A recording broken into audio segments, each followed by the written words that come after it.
14 मई 1657 किले पुरंदर पुणे में दुनिया के सबसे शक्तिशाली, सबसे बुद्धिमान और सबसे बहादुर योद्धा का जन्म हुआ था। इस योद्धा ने अपनी 31 की उम्र तक 128 युद्ध जीते थे।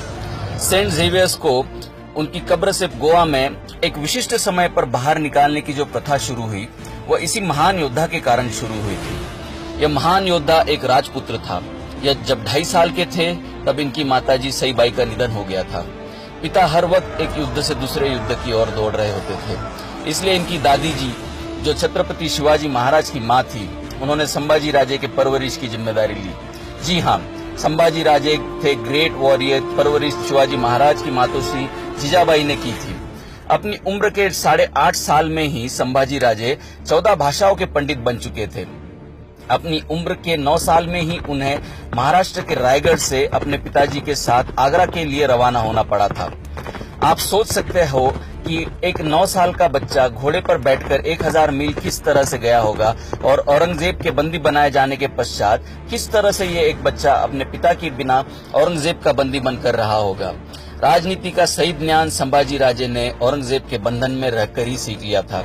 अपनी चालाकी के कारण संभाजी ने औरंगजेब की कैद से अपने पिताजी छत्रपति शिवाजी महाराज को भी छुड़वाया और कुछ दिनों पश्चात वे स्वयं भी छूटकर रायगढ़ पहुंच गए थे। अपने पिताजी शिवाजी महाराज की गैर मौजूदगी में संभाजी राजे जनता दरबार और न्याय दरबार खुद संभालने लगे थे। संभाजी महाराज का दिया हुआ हर फैसला जनता ने अपने सर आंखों पर उठाए रखा। उम्र के 14 बरस तक संभाजी विज्ञान, अर्थशास्त्र और युद्ध के सभी गुणों से संपूर्ण हो चुके थे। इस छोटी उम्र में उन्होंने 3 ग्रंथ लिखे थे, जिनमें से संस्कृत में लिखा नखशिकांत, नायिका भेद और 7 शातक आज भी काफी प्रसिद्ध है। इनमें से नखशिकांत में जो गणपति का वर्णन और स्तुति संभाजी राजे ने की है, वैसा वर्णन श्री गणेश का शायद ही आज तक किसी ने किया होगा। 16 जनवरी 1681 में संभाजी राजे छत्रपति बने। मराठों के ये पहले राजपुत्र थे जो छत्रपति बने थे। छत्रपति बनते ही इन्हें एहसास हुआ कि मराठा साम्राज्य के पास धन धान्य की बहुत दिक्कत थी, जिसके चलते इन्होंने सीधे औरंगजेब के औरंगाबाद और बुरहानपुर पर आक्रमण करके काफी बड़ी मात्रा में धन और जेवरात इकट्ठा किए। औरंगजेब ने गुस्सा कर आगरा छोड़ा और सीधे छत्रपति संभाजी राजे को सबक सिखाने का फैसला लिया।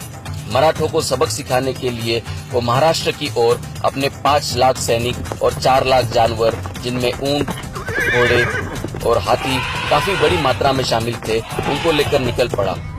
मराठों की जान उनके गढ़ किलों में हुआ करती थी, इसीलिए औरंगजेब ने नासिक के रामसेस किले को अपना सबसे पहला निशाना बनाया। औरंगजेब का सबसे बहादुर सेनापति शहाबुद्दीन खान अपने 10,000 सैनिकों और उतने ही जानवरों को लेकर रामसेस किले के पास पहुंच गया। किला एक दिन में जीतने का विश्वास शहाबुद्दीन खान ने औरंगजेब से जताया था। पहले दिन जब शहाबुद्दीन खान ने अपने सैनिकों के साथ किला चढ़ने की कोशिश की, तो ऊपर बैठे 600 मराठा सैनिकों ने पत्थरों से शहाबुद्दीन खान का स्वागत किया। अगले 2 साल शहाबुद्दीन खान कोशिश करता रहा। उसके पश्चात औरंगजेब ने शहाबुद्दीन खान को लौटने का आदेश दिया। औरंगजेब ने अपने अगले सेनापति फतेह खान को रामसेस जीतने के लिए भेजा। वह अपने साथ 20,000 सैनिकों को लेकर आया। फतेह खान की तरकीबें शहाबुद्दीन खान से काफी अलग थी। फतेह खान कभी मांत्रिक के जरिए ऊपर चढ़ने की कोशिश करता, तो कभी तोपों की मदद से किले को जीतने की कोशिश करता। रात के सन्नाटे में मराठे कभी नीचे आकर बम गोले चुरा कर ले जाते, तो कभी नीचे आकर तोपों को आग लगा देते। जब फतेह खान ने तोपें दागने के लिए 1000 फीट ऊंचा जंगल की लकड़ियों को एक के ऊपर एक लगाकर तख्ता बनाया, तो मराठों ने रात के अंधेरे में उसे भी जला दिया। वो शायद दुनिया की सबसे बड़ी होली रही होगी, जिसका धुआं और आग कई 100 मीलों तक देखा गया था। औरंगजेब के कई सेनापति लगातार 6 साल तक जूझते रहे, तिल मिलाते रहे रामसेस किले के लिए, लेकिन 600 मराठों ने उन्हें रोके रखा।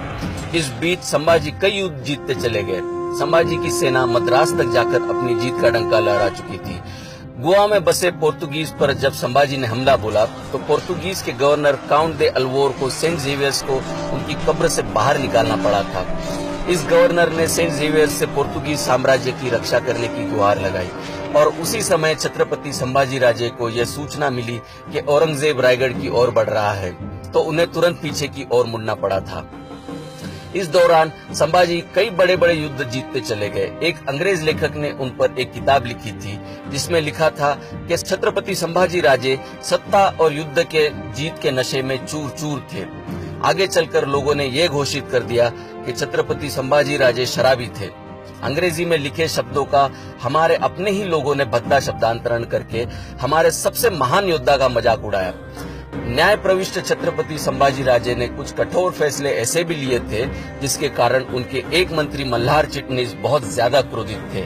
इस मल्हार चिटनिस ने संभाजी को नशेड़ी और औरतों का शौकीन और मराठों पर कलंक ऐसा लिख दिया।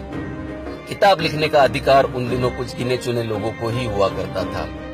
आपको यह जानकर काफी आश्चर्य होगा कि छत्रपति संभाजी राजे ने अपने जीवन में सिर्फ एक ही विवाह किया था। धर्म और न्याय का जो ज्ञान संभाजी को था वैसा शायद ही इतिहास में आपने किसी और राजा के बारे में सुना होगा। मंत्री और पंडितों से यह कभी देखा न गया और संभाजी राजे इन ज्ञान और विज्ञान के ठेकेदारों की कलम से बदनाम होते चले गए। संभाजी राजे से सीधे युद्ध में जीतना संभव नहीं था, इसलिए औरंगजेब ने संभाजी के नजदीकी रिश्तेदारों के जरिए संभाजी को धोखे से अपने रायगढ़ किले से दूर बुलवाया। अपने रिश्तेदार ने अपने साथ धोखा किया है, इसकी जानकारी जब संभाजी को हुई तो तब तक काफी देर हो चुकी थी। संभाजी अपने खास दोस्त के साथ अकेले ही रायगढ़ की तरफ निकल पड़े, लेकिन औरंगजेब अपनी पूरी सेना के साथ रायगढ़ को घेरे हुए था।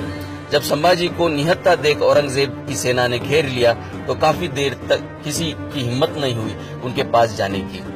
दूर से ही रस्सियों का तख्ता बांधकर संभाजी को कैद किया गया। अगले 2 दिन तक लगातार औरंगजेब का सेनापति संभाजी को बिना रुके औरंगाबाद ले गया। अगले 40 दिनों तक संभाजी को तिल तिल मारा गया। कभी उनकी आंखें निकाली गई, कभी उनकी जुबान काटी गई, कभी उनकी उंगलियां काटी गई, तो अगले दिन उनके हाथ काटे गए, फिर उनकी टांगे काटी गई और 40 दिन के पश्चात उनकी गर्दन काटकर उन्हें मार दिया गया।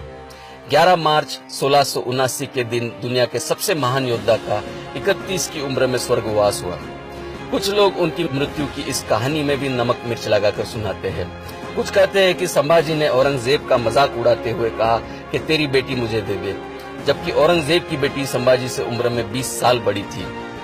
कुछ लोग यह कहते हैं कि संभाजी ने मंजुला और कमला नाम की लड़कियों का चीरहरण किया, जिसके कारण कमलाबाई ने आत्महत्या कर ली। अगर इतिहास में झांक कर देखा जाए तो कमला नाम की औरत की पुष्टि होती है, जो संभाजी महाराज की मृत्यु के 12 साल बाद उसका निधन हुआ, और वह भी संभाजी महाराज से बहुत ज्यादा बड़ी थी। झूठी कहानियों के जरिए हम सबको बहकाया गया, फंसाया गया। एक महान हिंदू और मराठा राजा को बदनाम किया गया, जबकि वो दुनिया का सबसे बेहतरीन, सबसे बुद्धिमान और बहादुर योद्धा था।